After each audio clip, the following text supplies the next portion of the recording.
Pai, do Filho e do Espírito Santo. Amém. A graça de nosso Senhor Jesus Cristo, o amor do Pai e a comunhão do Espírito Santo estejam sempre convosco. Bendito seja Deus que nos reuniu no amor de Cristo. Bom dia. Iniciamos a nossa oração da manhã neste sábado 20 de março do ano da graça de 2021, na igreja de Nossa Senhora de Fátima, na capela do Seu Santo Cristo, na igreja de Nossa Senhora de Fátima, Our Lady Fatima Church, na cidade de Kingston, primeira capital do Canadá, na província de Ontário, Canadá. Somos uma igreja que foi criada a partir do sonho, da união, do sacrifício, do esforço, do trabalho e, sobretudo, do testemunho da fé dos imigrantes católicos de língua portuguesa. Hoje celebramos um santo português que viveu no território onde hoje é português.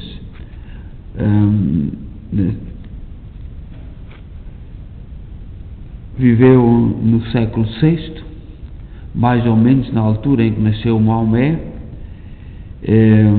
Veio da Panónia, que era um território no centro da Europa, que englobava territórios da Hungria, inclusive da Alemanha, República Checa. Portanto, era um grande território que depois foi dividido em países e veio para a zona de Braga, chama-se São Martinho de Braga, no século VI, e veio e é o apóstolo dos suevos, um povo que habitou no norte de Portugal e deixou os seus descendentes. Portanto, nós portugueses somos o conjunto de muitos povos, de chegada de muita gente. O São Martinho de Braga foi o apóstolo, o evangelizador dos suevos. Veio do centro da Europa para evangelizar este povo. E nós hoje olhamos para a Arquidiocese de Braga e com o seu cristianismo, com as suas tradições, mesmo aqui na imigração, muita gente da Arquidiocese de Braga é muito ativa, a quem as igrejas muito devem. Portanto, mas vem toda uma tradição, um trabalho feito ao longo da história. E São Martinho de Braga, que foi o primeiro bispo de Dume, uma aldeia junto de Braga, e depois passou para Braga, a Braga Augusta. Nunca nos podemos esquecer que Braga já é diocese desde o século II. Só havia duas dioceses na Península Ibérica, em toda aquilo que hoje é Portugal e Espanha, em Braga e Mérida, perto de Badajoz, não muito longe da fronteira. Portanto, e Braga, com toda a sua ação e com todo o seu trabalho de São Martinho, ao longo do tempo, nós celebramos, antes da nacionalidade, 3 bispos muito importantes. Hoje celebra São Martinho de Braga, mas há o São Geraldo e o São Frutuoso, que são tudo bispos, santos, grandes apóstolos da Diocese de Braga, antes da criação de Portugal, da nacionalidade, e foi esta gente que alimentou e que entusiasmou os cristãos para imporem e para viverem em determinados valores. E neste sentido, do dia de São Martinho de Braga, nós rezamos o Salmo 91. O Salmo 91 é o louvor ao Deus Criador. O salmista louva o Deus Criador. E nós, como portugueses, neste dia de São Martinho de Braga, temos motivos para louvar o Senhor e pela ação de muita gente que nos marcou, que nos transformou e que nos ajudou a ser aquilo que somos. Nós temos muitos motivos para louvar a Deus. Eu costumo dizer que em Portugal os portugueses que eu mais admiro são os forcados. E porquê? Os forcados por causa do amor à família. Nós, quando olhamos para um forcado com aqueles bonitos fatos, o trabalho das mães, o trabalho das esposas, o trabalho das companheiras, o trabalho da família, a forma como se despede, ir para o perigo, enfrentando o perigo, revela aquilo que nós somos os portugueses, aquilo que nos ajudaram a ser. E é por isso o grupo que enfrenta, que vai à frente, e os forcados revelam muito da alma da alma lusa, portuguesa. Por isso é que, apesar de nós vermos muita confusão, muitas ideias, sublinhando aspectos negativos, nós temos que ir ao essencial. E para mim o essencial é todo o amor da família que está à volta de um forcado. Toda a unidade, toda a força, toda a valentia. Aqueles meninos, aqueles rapazinhos são o melhor das famílias, são o melhor de Portugal. A força, a generosidade, o não ter medo, que eu não seria capaz, e com humildade confesso que não seria capaz de estar naquele lugar, mas admiro profundamente no aspecto social, mas também no aspecto religioso, outras atitudes, como nas bandas, o sacrifício que se passa nas nossas bandas de música, horas e horas a treinar, tudo isto fala da alma de Portugal. Mas no Salmo 91, o salmista faz um louvor ao Deus Criador, e hoje louvemos no dia de São Martinho de Braga, que ajudou a sermos aquilo que nós somos.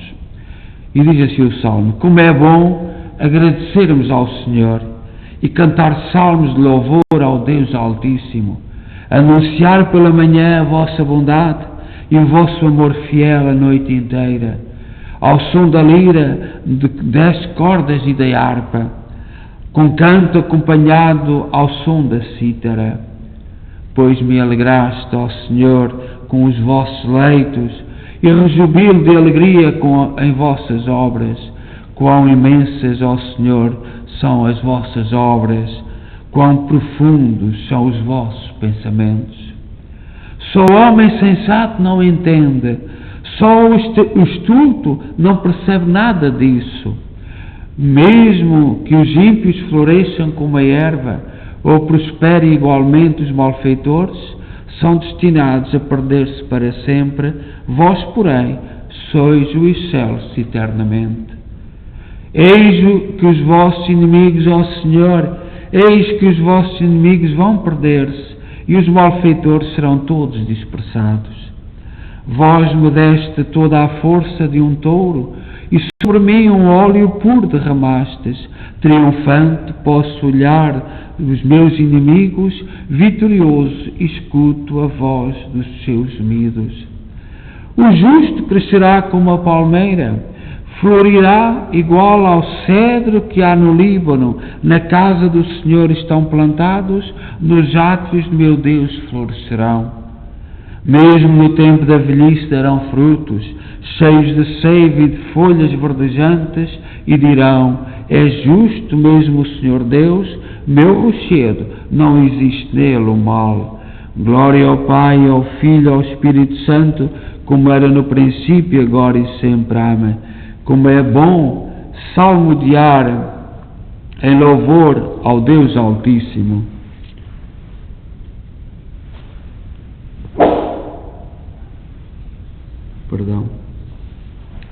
A leitura breve é tirada do livro de Isaías, capítulo 1, versículos 16 a 18. E diz assim: lavai-vos, purificai-vos, tirai a maldade das vossas ações da minha frente, deixai de fazer o mal, aprendei a fazer o bem, procurai o direito, corrigi o opressor, julgai a causa do órfão, defendei a viúva. Vinde, debatamos, diz o Senhor, ainda que os vossos pecados sejam como a púrpura, tornar-se-ão brancos como a neve. Se forem vermelhos como o carmesim, tornar-se-ão como lã. Já o profeta Isaías dizia-nos para nos purificarmos, para nos lavarmos, para arranjarmos a nossa casa interior, para receber o Salvador. E é este o mesmo pedido, o mesmo propósito que a Igreja nos pede para fazermos neste tempo quaresmal. E Santo Agostinho, nesta quaresma, recomenda-nos para que, partindo deste sentido do profeta Isaías, para que nos lavemos, para que nos purifiquemos, Santo Agostinho vai mais longe e diz: forme-se Cristo em vós. Forme-se Cristo em vós. E era bom que nós no dia de hoje refletíssemos sobre isto. E diz assim Santo Agostinho: o apóstolo que diz: sede como eu, embora judeu por nascimento, despreza em meu espírito as prescrições segundo a carne, porque também eu, como vós, sou homem, em seguida, com delicadeza, ele os faz reconsiderar na sua caridade, para que não tratem como inimigo. Assim fala: irmãos, suplico-vos, não me ofendeste em nada, como se dissesse: não julgueis que desejo ofender-vos. Por isso, diz ainda: filhinhos, para que imitem como Pai, a quem continua, dou de novo à luz até que Cristo se forme em vós. Fala principalmente na pessoa da Santa Mãe Igreja, pois declara em outro lugar: tornei pequenino entre vós como mãe que acalenta seus filhos. No crente, Cristo se forma pela fé no homem interior, chamado à liberdade da graça, manso e humilde coração, que não se envaidece pelos méritos das suas obras, que são nulas. Se ele começa a ter algum mérito, deve-o à própria graça. A este pode chamar seu mínimo e identificá-lo consigo aquele que disse: o que fizeste a um dos mínimos meus, a mim o fizeste. Cristo é formado naquele que recebe a forma de Cristo. Recebe a forma de Cristo quem adere a Cristo com o espiritual. Santo Agostinho, no fundo, diz-nos para que, quando nós fazermos bem a alguém, a um doente, a um pobre, a alguém que precisa da nossa ajuda, para vermos nele Cristo. E forme-se em vós Cristo. Portanto, fazermos como fosse Cristo, o Filho bem amado do Pai, que foi enviado. E esta é a ação do cristão. Esta é a forma de agir. Às vezes, certamente, algumas pessoas poderão ficar aborrecidas comigo, porque eu, por exemplo, ultimamente, não tenho muito apreço com os meios de comunicação sociais oficiais. Mas eu sempre acreditei na comunicação e na palavra, e é um bem de Deus a todos os meios de comunicação social que temos. Então, o que é que se passa? A questão é esta. Nós, no mundo a que chegamos, hoje muitos governos dão grandes subsídios aos meios de comunicação social. E que é o sistema que sempre o Partido Comunista, que uma certa esquerda fez. E, portanto, os grandes subsídios, os jornalistas têm que falar de quem dá o dinheiro. E não a verdade, não informar. Depois, nós temos no Ocidente, as universidades foram invadidas por certas correntes ideológicas. Por todo lado se nota que a faculdade de jornalismo é uma fábrica de fazer gente que defende determinadas ideias. Não são formados para buscar a verdade, mas para difundir certas ideias. E no mundo, seria muito bom que fosse só eu, no mundo ocidental, há muita gente a reagir. O jornalismo que nós acreditávamos está morto, morreu.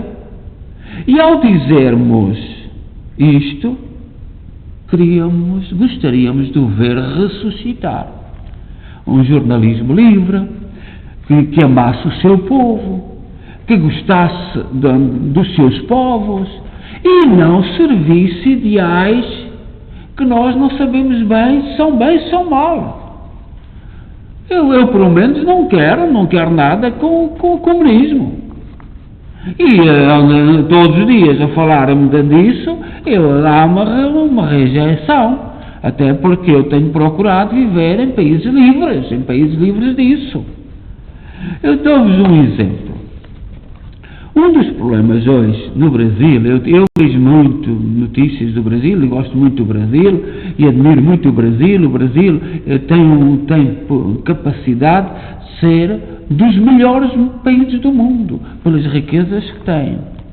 Mas esta questão da Amazonas, dos incêndios, em que muitos jornalistas do Brasil, para atacar o Presidente, vão atrás, por exemplo, da França, que nós sabemos pela história, quem sabe a história, que sempre teve interesses na Amazónia, vir da França, através dos jornalistas do Brasil, para atacar o Presidente, dizer que quer salvar a Amazonas, isto é só para dar vontade de rir.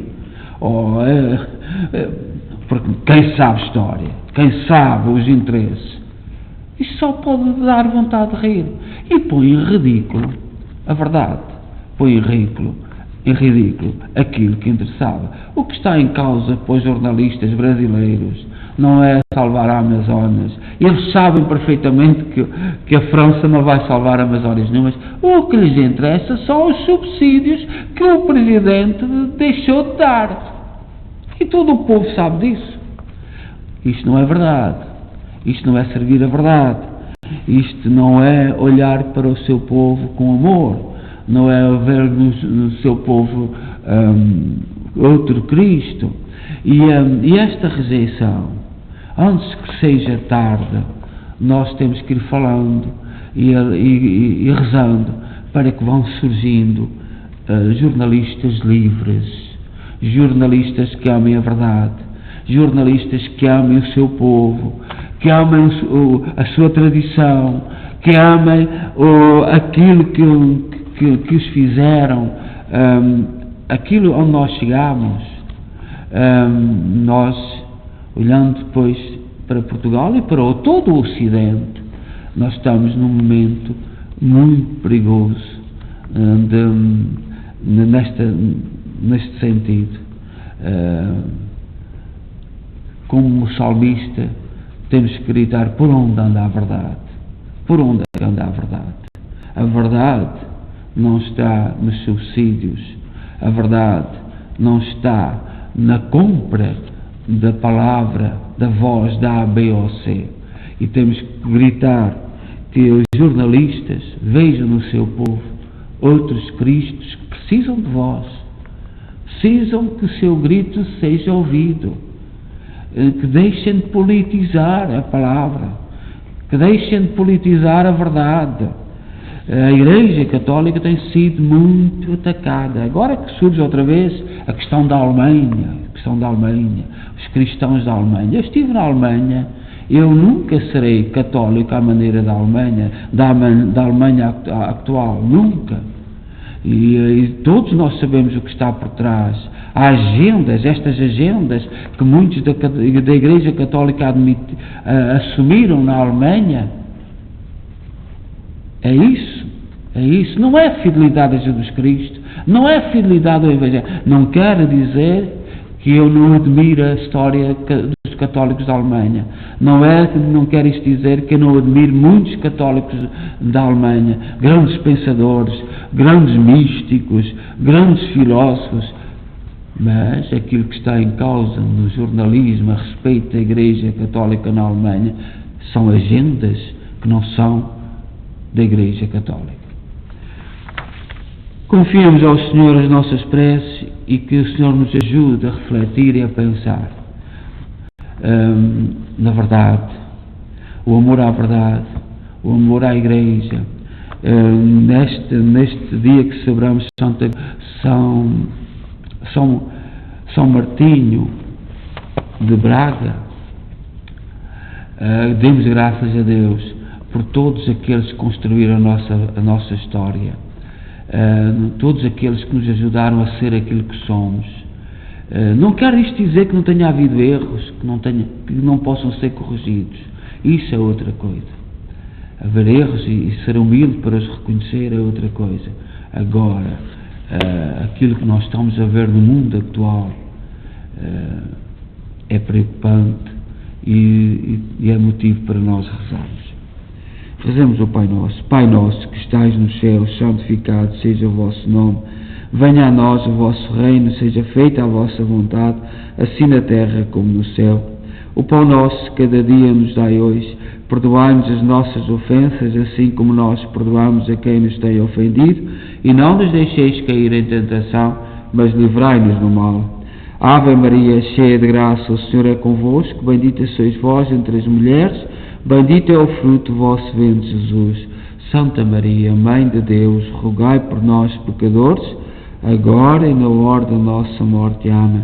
Glória ao Pai, ao Filho e ao Espírito Santo, como era no princípio, agora e sempre. Amém. Façamos a nossa consagração a Maria.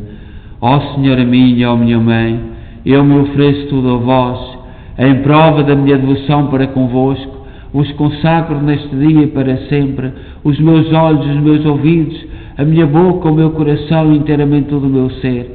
E porque assim sou vossa, incomparável Mãe, guardai-me e defendei-me como propriedade vossa. Lembrai-vos que vos pertence eternamente, Senhora nossa. Ó, guardai-me e defendei-me como coisa própria vossa. O Senhor esteja convosco, Ele está no meio de nós. Abençoe-nos Deus Todo-Poderoso, Pai, Filho e Espírito Santo. Amém. E neste dia de São Martinho de Braga, e que, como estamos na Quaresma e nos sábados, somos chamados a olhar para Maria, sendo outra tradição, vamos continuar com Nossa Senhora das Dores, com o canto alentejano, que tanto bem sabe cantar a alma do povo que sofre, do povo português que sofre, mas que sempre lutou e que sempre resistiu. E, portanto, neste dia, parabéns a todos aqueles que nasceram na Diocese de Braga por este grande santo, São Martinho, que veio de tão longe para evangelizar os povos que nos deram origem e que são aquilo que somos. Então vamos ficar com o canto Nossa Senhora das Dores.